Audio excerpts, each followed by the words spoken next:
for helping time-starved athletes who have so many competing demands, helping them do triathlon, endurance sports, and live a performance-driven lifestyle in a sustainable and enjoyable way is that simplicity.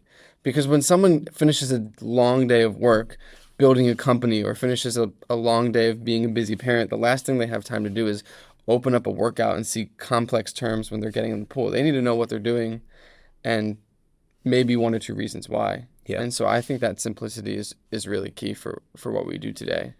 It's reducing cognitive load. Yeah. We've got so much focus everywhere. It's part of the reason that we always talk about the power of soul-filling workouts as well. It's where specificity is important. You want real purpose behind the training, but we also need some opportunities for our training and exercise to be pressure release valves where you can go and deliberately not focus, and I think those are important. Way off on a tangent, but yeah, there we go. Well, let's keep moving then. So I guess a good place to go, or at least in my mind, is okay. So you had that success with the pros, and that took many years to build. At what point then did you start to say, okay, I'm gonna make a shift, and I'm gonna take what I've learned, and I think that this is actually really valuable for non-professional athletes? It was actually in parallel. Okay. And that's maybe a more unique sort of part of the journey in many ways, because it was it was somewhat unintentional, but I was coaching the pro squad. I was coaching at the time a lot of performance-driven amateurs that were really, trying to compete at the highest end of the sport.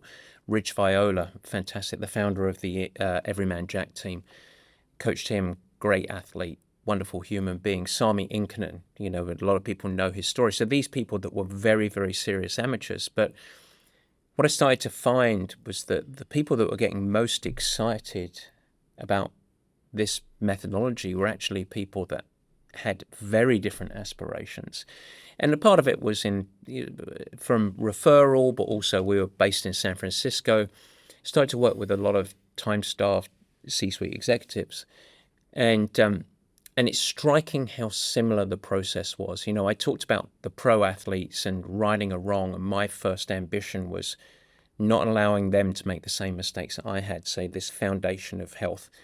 I just applied exactly the same thing to Max Levchin or Alan Waxman or Carmel Galvin or Mark Zuckerberg, or these people where I wanted to get them a really robust platform of health for a different reason. It was to overcome a very similar challenge, which is show up every day with great stable energy, and in their case, a really strong immune system, and similar to a pro athlete, that's great for consistency and great cognitive function. And what I found with them, though, is it took them a certain commitment level, okay, because you're integrating a journey of sport into an already very busy life with typically family, but also huge demands, often including travel. And so we're integrating that in. And what we started to see was that once they really committed to it, what started to happen is a similar impact where they started to feel better. They started to show up better, not just in their sport, but in broader life as well. They started to have better energy, and they were reporting that, but also the biggest, and we didn't talk about this too much with the pros, but the biggest differentiator of the pros that really did well were the ones that really showed those high performance traits, the athlete's mindset.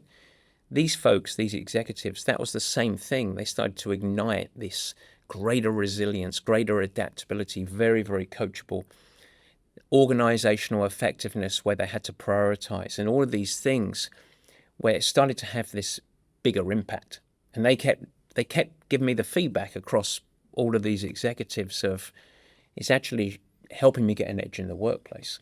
And that was the impact. And where I really started to realize that we had something there, and it became a great, I was really curious.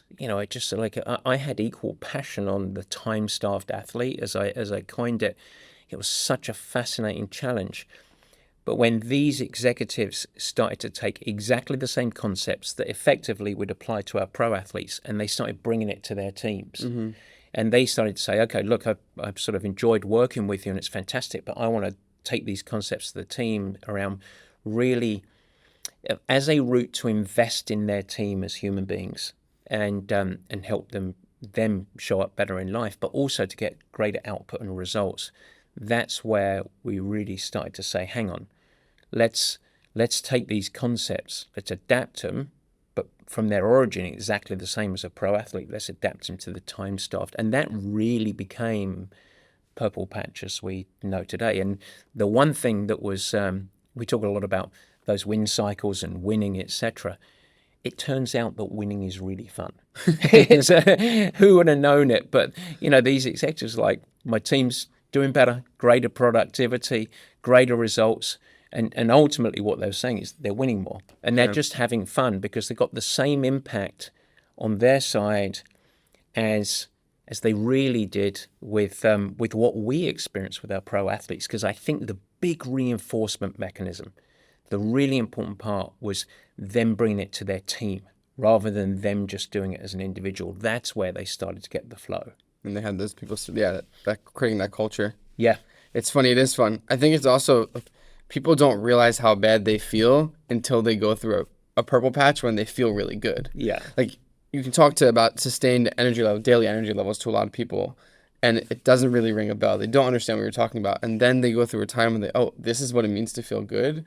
Yeah. And so I think that's an experience a lot of, I'm sure these athletes had, because they think they're operating at a high level. They're ambitious at work. They're having successful careers. They think they're firing on all cylinders. And then they go through a time where they're really firing on all cylinders. And it's like, oh, that's it. This is what my life can be like. That's a purple. I think two things to add to that really briefly is people sometimes feel that and they're like, this is what it could be like, but there's not a route to get there. And so they sort of feel a purple patch, but people fall into it in a random event. And in fact, if you, by setting up behaviors, you can get into that flow in a more predictable fashion, more consistent fashion. And that's what we aim to do. You're a master of that with your athletes, of broadening the perspective and lifting the energy game, if we want to call it that. The second part of it is that I think it's important, if we go outside of triathlon, that this isn't just applicable to athletes, the stuff we're talking about here. This is about life. And I really like what you're saying. Most people work very hard and don't realize there's a whole nother up level that people can go on. Yeah.